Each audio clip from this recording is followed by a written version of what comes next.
بسم الله الرحمن الرحيم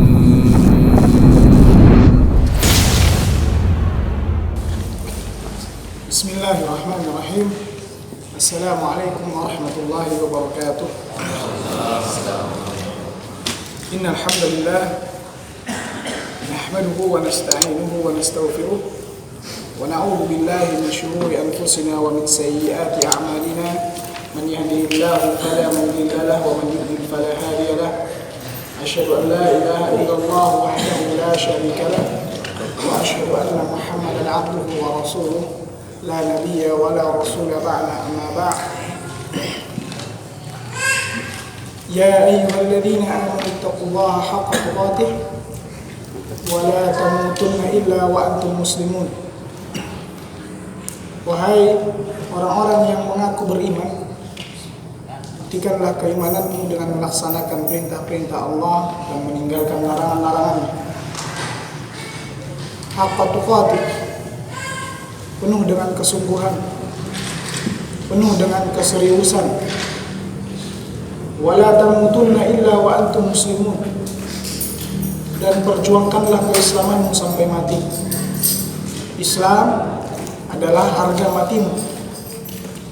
Faedah lain yang bisa diambil dari ayat ini, bahwa di antara salah satu cara untuk memperjuangkan keislaman adalah dengan mengingat mati. Dengan mengingat mati, kita akan berusaha untuk memperjuangkan keislaman kita.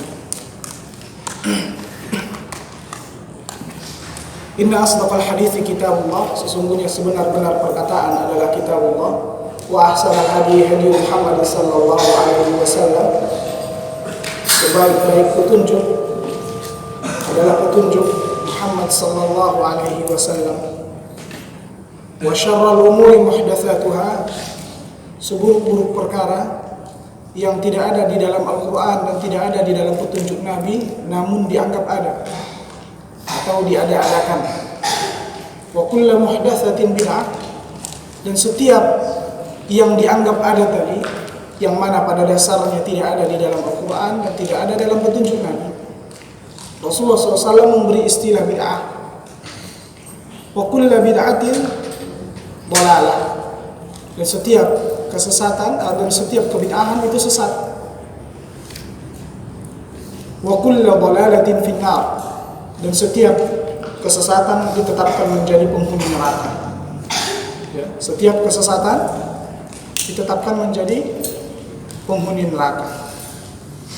Bagaimana memperinci? Siapa yang masih ingat? Setiap pertemuan saya jelaskan hadis ini. Ditetapkan menjadi penghuni neraka. Siapa yang dia kekal, siapa yang tidak kekal, atau adakah yang ternyata dia ditetapkan kemudian diampuni sehingga tidak masuk neraka? Siapa yang bisa menjelaskan secara detail? Orang yang sesat ditetapkan menjadi penghuni neraka. Ada yang bisa Syekh? Tetapkan kekal dalam neraka adalah pelaku dosa syirik atau kufur. Dia meninggal dalam keadaan syirik dan kufur. Artinya dia meninggal dunia dalam keadaan membawa dosa syirik dan kufur, belum bertobat kepada Allah. Berarti jika kesesatannya mengeluarkannya dari Islam, jika kesesatannya mengeluarkannya dari Islam, ya, baik itu kesyirikan, syirik itu salah satu dari bentuk kekufuran. Kekufuran itu sendiri banyak. Ya. Nah, jika orang yang keluar, yang kesesatannya tadi mengeluarkannya dari Islam, jadi apa dia? Kekal. Ya. Terus. Adapun pelaku dosa kecil, dia seorang beriman. Pelaku dosa kecil. Dosa kecil. Pelaku dosa selain syirik. Selain dosa syirik dan dia bertobat kepada Allah, itu di atas masyiatillah. Orang-orang yang melakukan dosa-dosa selain kekufuran ataupun selain kesyirikan, dan dia baik itu dosa besar atau dosa kecil, ia belum bertobat kepada dan Allah. Dia belum bertobat, dia mati dalam keadaan belum bertobat. Selain dosa besar, selain dia selain mengerjakan dosa besar seperti syirik dan kekufuran, artinya selain dosa syirik dan kekufuran, maka di akhirat dia di atas masyiatillah. Maka dia di bawah kehendak Allah, yaitu di bawah masyiatillah, di bawah kehendak Allah. Tapi dia ditetapkan menjadi penghuni neraka. Ditetapkan.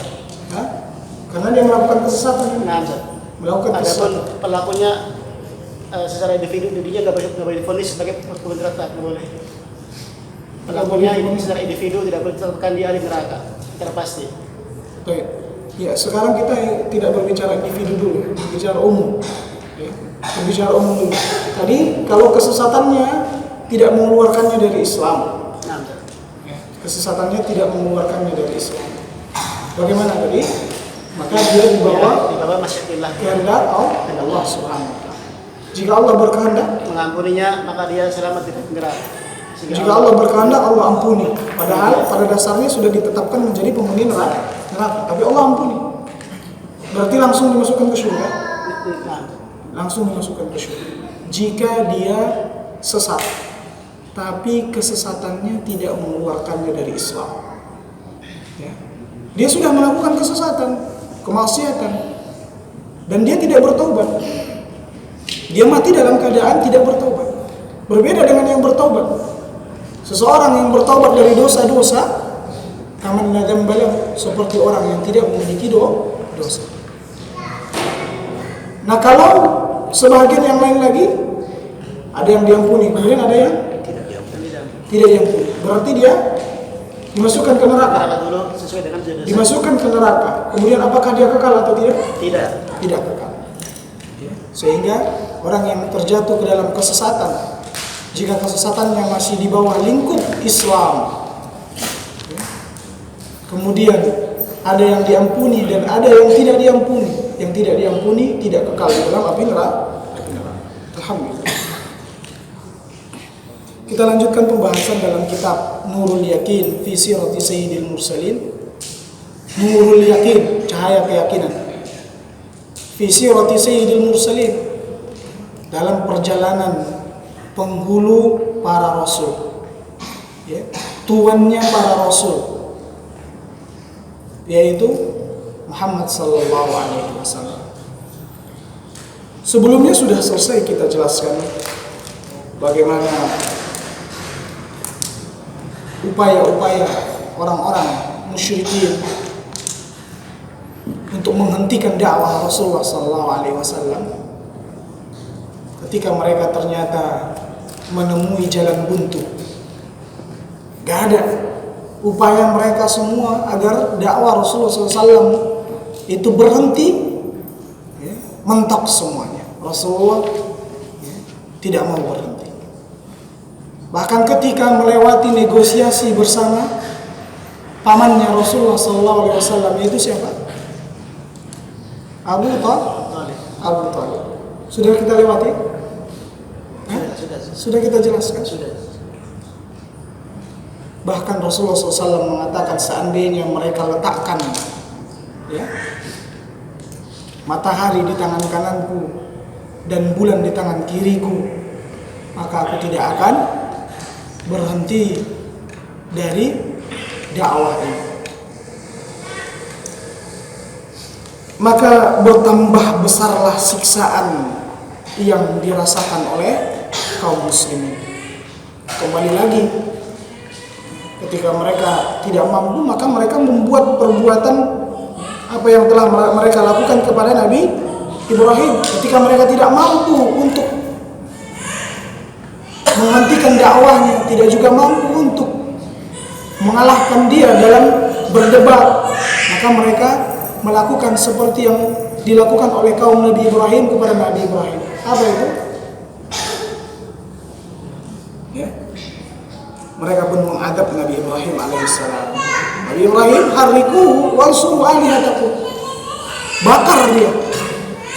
Itu yang dikatakan oleh siapa? Yang dikatakan oleh kaumnya Nabi Ibrahim. Kaumnya Nabi Ibrahim. Ya. Kepada Nabi Ibrahim. Sesama mereka mengatakan harriku, bakar Ibrahim.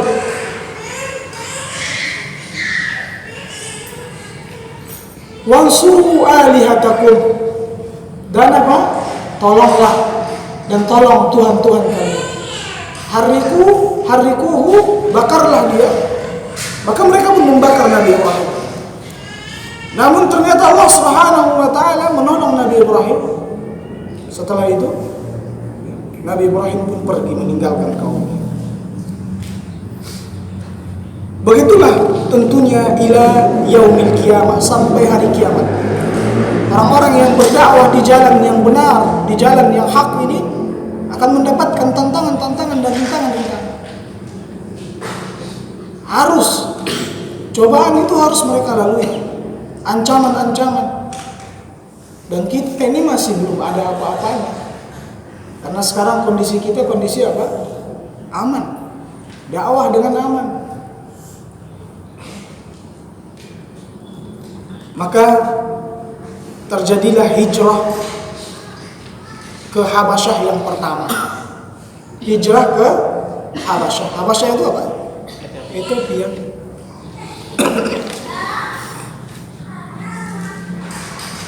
Dan kaum muslimin bersiap-siap untuk keluar dari kampung mereka, bahkan meninggalkan harta mereka, meninggalkan rumah mereka, membawa agama mereka, sebagaimana yang disebutkan atau yang diisyaratkan oleh Rasulullah SAW agar mereka pergi ke Habasyah. Inilah dia hijrah yang pertama dari Mekah, dan mereka jumlahnya yaitu 10 laki-laki dan 5 perempuan. 10 laki-laki dan 5 perempuan. Di sini disebutkan nama-namanya. Dengarkan, walaupun mungkin baru pertama kali ini antum dengar. Kita tidak akan lewati. Ngapain bisa disebutkan? Kita juga nantinya gak bakalan hafal. Yang penting antum pernah dengar nama-nama sahabat yang dengan pengorbanan mereka kau merasakan nikmatnya Islam saat ini. Ya.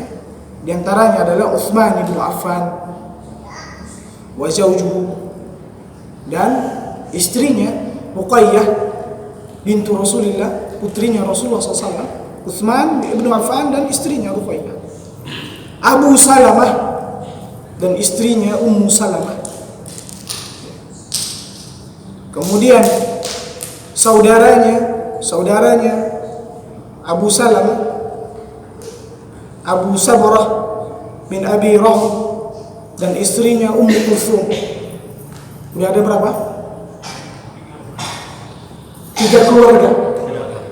Ya? Udah 3 keluarga. Berarti 6.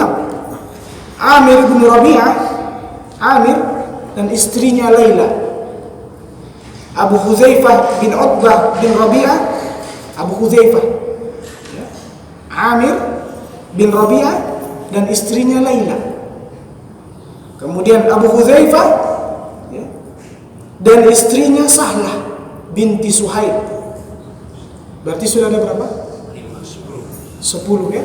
5 laki-laki bersama istri. Ya. Utsman, Abu Salamah, kemudian Abu Sabrah, yaitu saudaranya Abu Salamah. Saudaranya Abu Salamah, Abu Sabrah. Utsman bin Affan bersama istrinya. Abu Salamah bersama istrinya. Saudaranya Abu Salamah, yaitu Abu Sabrah bersama istrinya. Kemudian Amir bin Rabi'ah bersama istrinya. Kemudian Abu Hudzaifah bersama istri. Sekarang yang tidak membawa istri, berarti sudah ada 5 wanita ya. 5 wanita. Kita katakan tadi 10 laki-laki, 5 perempuan. 5 wanita, sahabat wanita. Abdurrahman bin Auf, Utsman bin Mad'un. Jadi ada Utsman, 2 Utsman bin Affan dan Utsman bin Mad'un. Termasuk di antara sahabat yang pertama sekali masuk Islam.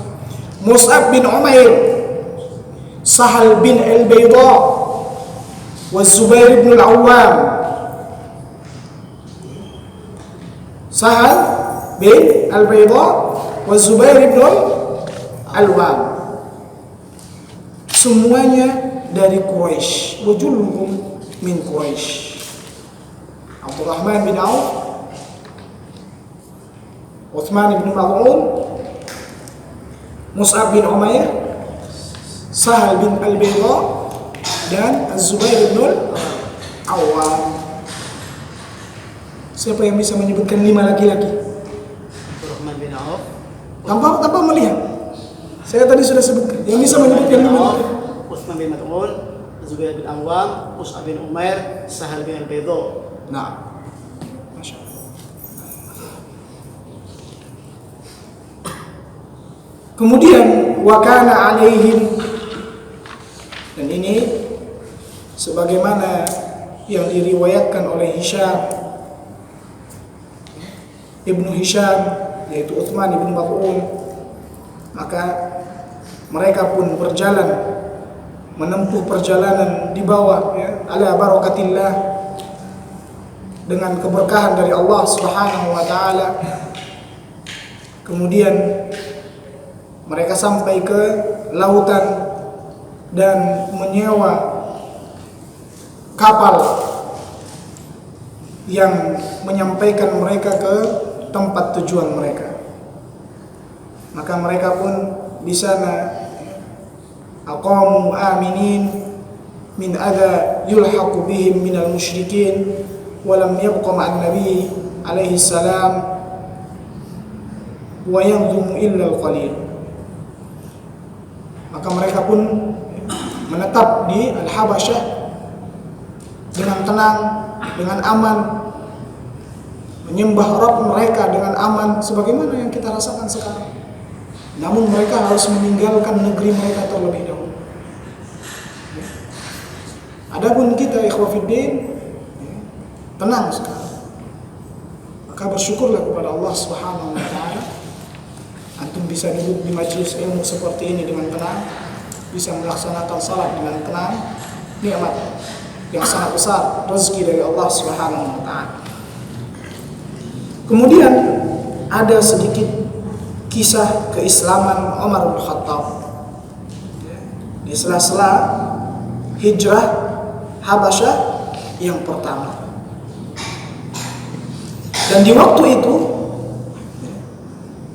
masuk Islam yaitu Umar bin Al-Khattab sebelum keberangkatan, yang mana kita ketahui bersama bahwasanya Umar bin Khattab sebelum masuknya Islam sangat besar kebenciannya kepada Islam. Bahkan di antara orang yang menyiksa kaum muslimin. Maka Laila, tadi siapa Laila?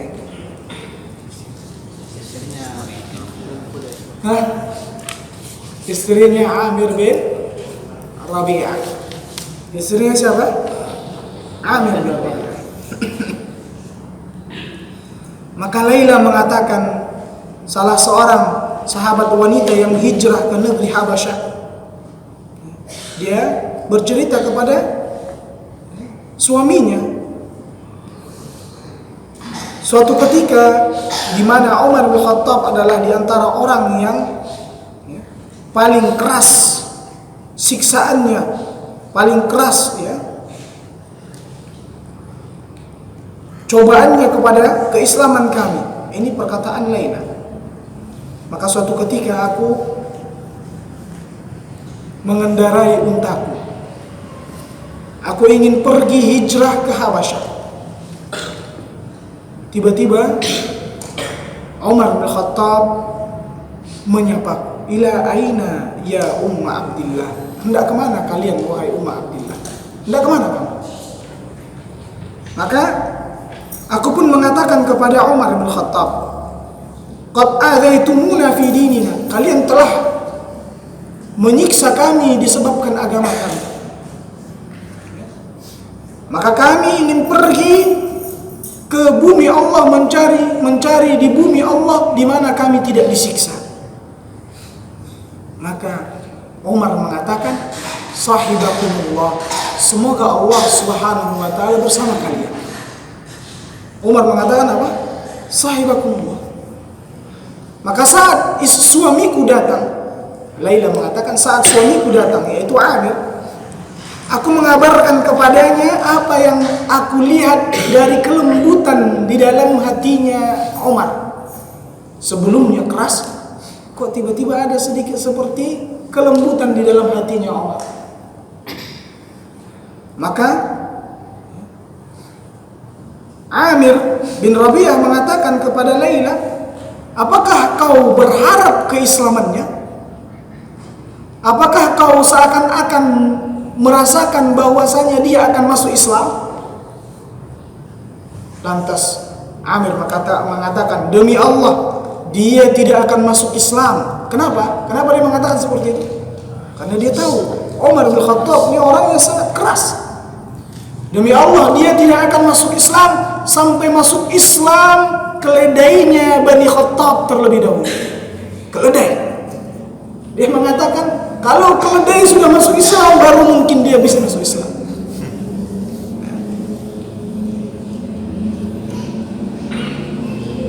Kemudian beliau di sini mengatakan Laila,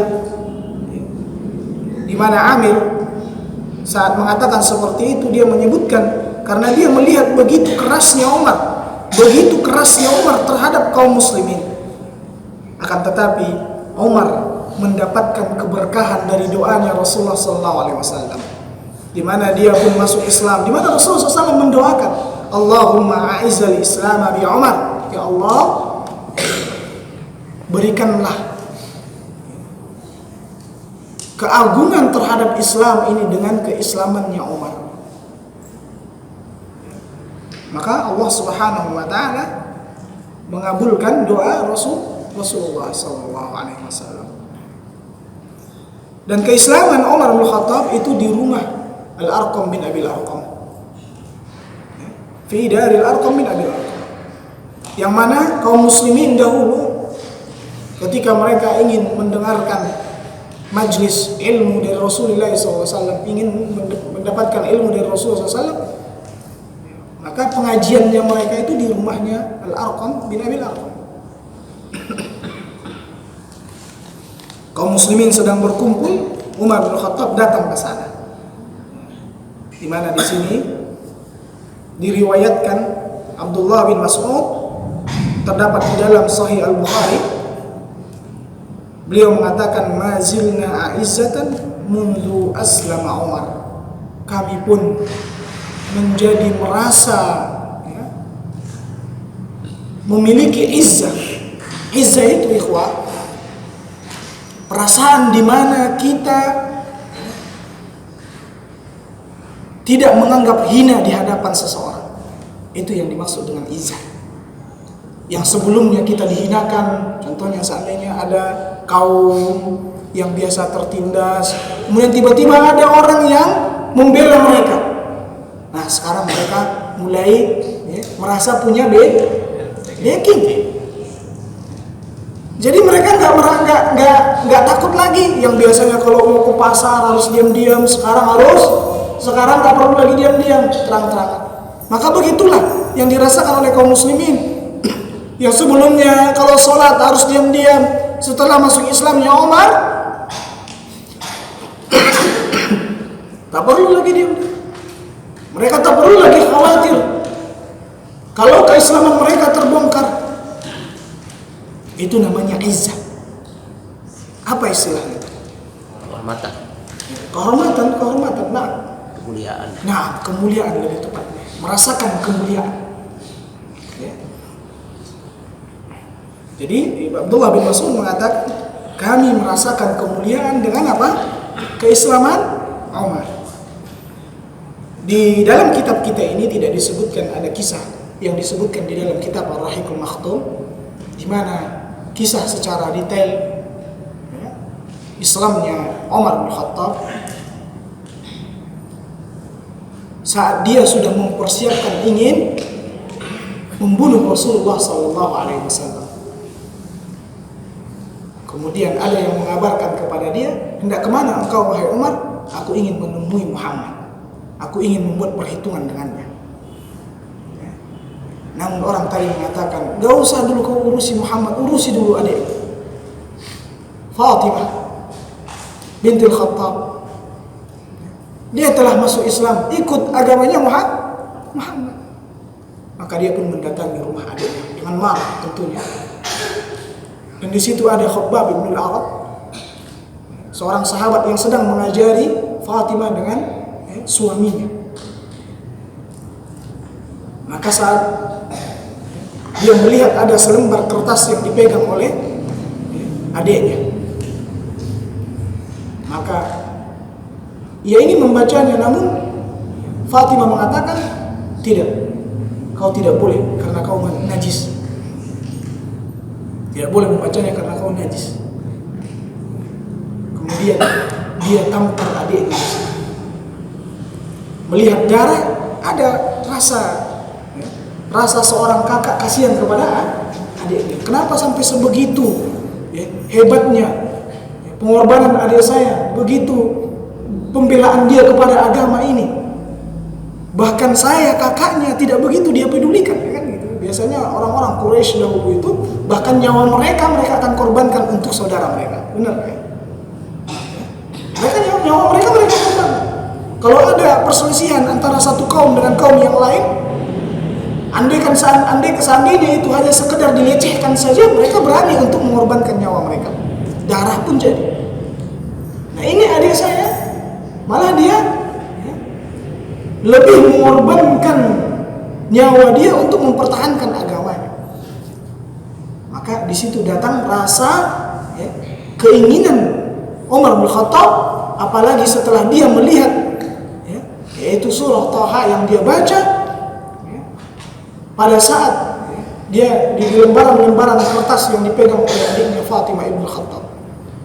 Maka dia merasakan seperti ini adalah kebenaran. Setelah dia membaca ayat-ayat dari ayat-ayat Al-Qur'an, maka dia pun mendatangi Rasulullah SAW. Dia mengetuk pintunya. Kemudian para sahabat melihat, mendengar dari suaranya, mengetahui bahwasanya itu adalah Umar. Mereka merasa takut. Ada apa yang kenapa Umar datang ke sini? Kemudian dibukakan pintu, akan tetapi Rasulullah SAW menghadapi Umar. Ketika Umar datang mendekat, Rasulullah SAW langsung mengatakan kepada Umar, kapan lagi ya Umar? Jadi kesan seperti apa? Membentak. Kesan seperti mengatakan kepada dia, kapan lagi ya Umar? Kapan lagi keislamanmu? Maka di hadapan Rasulullah SAW, Umar bin Khattab mengucapkan syahadat. Ikhwan fiddin, a'azzani Allah wa iyyakum jami'an. Ketika mereka mendengar Umar bin Khattab mengucapkan syahadat, bertakbir seisi rumah itu. Masya Allah. Mereka seakan-akan merasakan ada apa namanya, morfin siapa yang memberikan kekuatannya? Kalau biasa yang memberikan kekuatan itu apa? Adrenalin. Bermacam-macam bahasa antum bagaimana? Antum mungkin bisa membayangkan itu, Masya Allah. Kemudian mereka berjalan di tepi-tepi kota di kota Mekah, bertakbir membesarkan Allah Subhanahu wa taala, menunjukkan keislaman mereka. Makanya Abdullah bin Mas'ud mengatakan, kami merasakan memiliki kemuliaan setelah keislaman Umar. Yang biasa sembunyi kalau sholat, gak sembunyi lagi. Ikhwati fiddin, a'azzani Allah wa iyyakum jami'an. Bahkan Umar bin Khattab punya kisah yang lain ketika dia hijrah. Nah, namun di sini kita bacakan dulu sebelum kita masuk ke sana. Waqad adrakal kuffar ka'amah syadidah hina ra'aw Umar aslam wa kanu qad aradu qatlah. Ketika mereka melihat Umar bin Khattab masuk Islam, mereka merasakan kesedihan. Tentunya merasakan ada yang hilang dari kekuatan mereka. Bahkan mereka ada berencana untuk membunuh Umar bin Khattab. Sampai suatu saat mereka berkumpul, kemudian mereka menunggu Umar bin Khattab keluar dari rumahnya. Dan datanglah seorang yang bernama Al-As bin Wa'il Al-Sahmi yang mana dia dari Bani Saham.